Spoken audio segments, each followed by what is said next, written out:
आमच्या आयुर्वेदात सांगितलंय की स्वस्थस्य स्वास्थ्य रक्षणम व्याधी तस्य परिमोक्षणम. वाव. आजारी जरी नसलो आपण तरी आपण आजारी पडू नये याच्यासाठी आपण या फॅमिलीमध्ये जॉईन होणं गरजेचं आहे. प्रत्येक व्यक्ती मी जाड झालोय, मला हा रोग झालाय, तो रोग झालाय, पण होऊ नये म्हणून आपण या फॅमिलीमध्ये जॉईन होऊन आपण आपली बॉडी मेंटेन करणं, आपले जे काही येणारे रोग आहेत त्याच्यापासून आपली बॉडी म्हणजे आपली बॉडीची ताकद वाढली, इम्युनिटी वाढवली तर आपण त्यापासून दूर राहू शकतो. येस.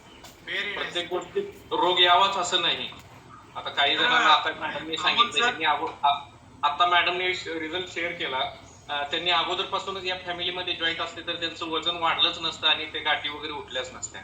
त्यामुळे आपण प्रत्येकाने फॅमिलीमध्ये जॉईन व्हावं आणि शेवटपर्यंत जॉईन राहावं.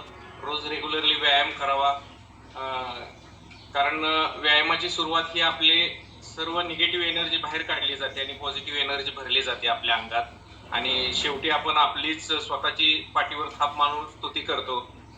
असा कार्यक्रम मला वाटत नाही की बाबा आपण अशी सुरुवात दिवसाची चांगल्या पद्धतीत करतो आणि हे अशी सुरुवात कुठेही होत नाही. त्यामुळं आपली फॅमिली ही फार चांगली आहे. सर्वांनी मिळून ह्या फॅमिलीची संख्या वाढवावी पुढे जाऊन प्रत्येक व्यक्तीला, कारण प्रत्येक व्यक्तीला आपण जर रोग आहे म्हणूनच त्यांना घ्यायला लागलो तर तसं ते चालत नाही.